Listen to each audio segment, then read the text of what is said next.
Hi, my name is Justine Johnson, and I will be presenting on school law. This is for the course EDL 850, School Law, Module 1. First, I wanted to begin just by talking about the school and the district that I come from. I personally am a Head Start teacher, which is a preschool teacher, and I teach at Smith Elementary School. At Smith, we serve preschool age 3 all the way through 5th grade. We have preschool age 3, age 4, and mixed classes, as well as K through 5. This is a part of Denver Public Schools. We also participate in a school choice system in Denver Public Schools. This just means that regardless of the neighborhood that you live in, you can choice into any school within Denver Public Schools. So your boundary does not necessarily determine what school you go to. Families are able to choose up to 12 different schools that they would prefer their child goes to, and then based off of a lottery and a point system, students are placed in schools around the city. Smith is a special school because we participate in many programs. One of them is the Tinley program. This is just a transitional native language instruction program for Spanish-speaking students. So Spanish-speaking students starting in early childhood 3s all the way up through 3rd grade are taught in their native language, and then they are transitioned into primarily English instruction. This is just to improve and close school gaps and just to make sure that students are taught in their native language, and then all of those skills are transferred over to English. We also have an Effective Needs Center, which is a self-contained special education classroom for students that have social emotional difficulties. Our school has about 380 students. We're over 90% free and reduced lunch, 36% English as a second language and English language learners, 16% SPED, and 92% minority. That minority, the majority of it is Hispanic as well as African American. I personally am a Head Start teacher, which is a pre-kindergarten program for qualifying families. It is a federal program, but it is still within the Denver Public Schools as well as state of Colorado licensing requirements. So I am an English classroom. We have 2 Head Start programs out of 12 within the entire district at Smith. One is an English classroom and one is a Spanish classroom. And so I teach the English classroom to 3 and 4-year-old students.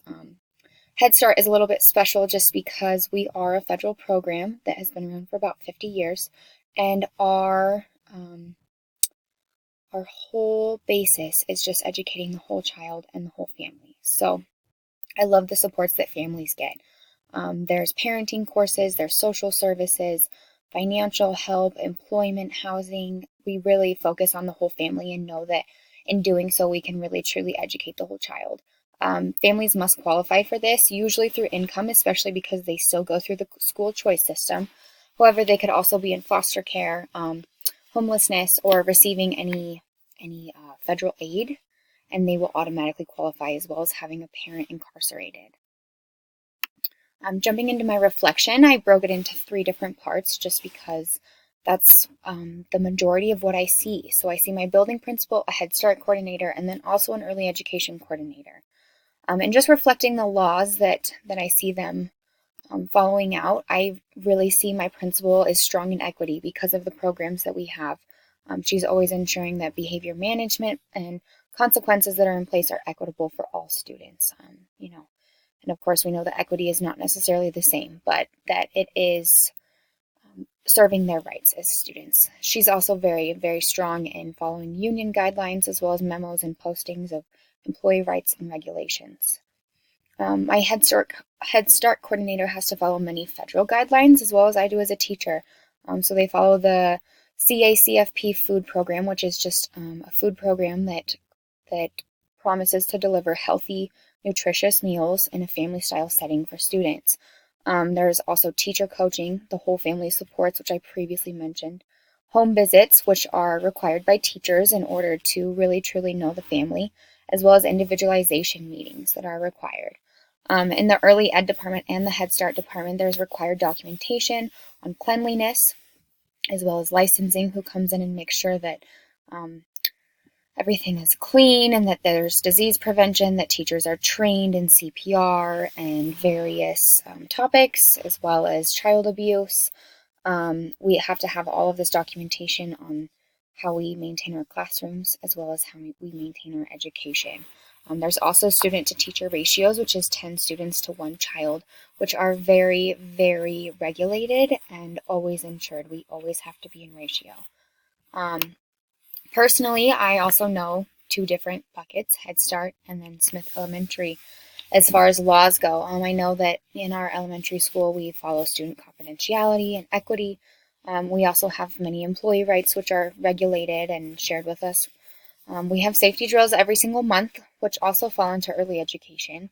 I know that we have a budget and that we have to follow. As far as Head Start goes, I know that there are federal, state, and district guidelines that we must follow, and there are multiple programs serving one classroom, and so every classroom has to make sure that they are meeting the requirements of each program that they may be receiving.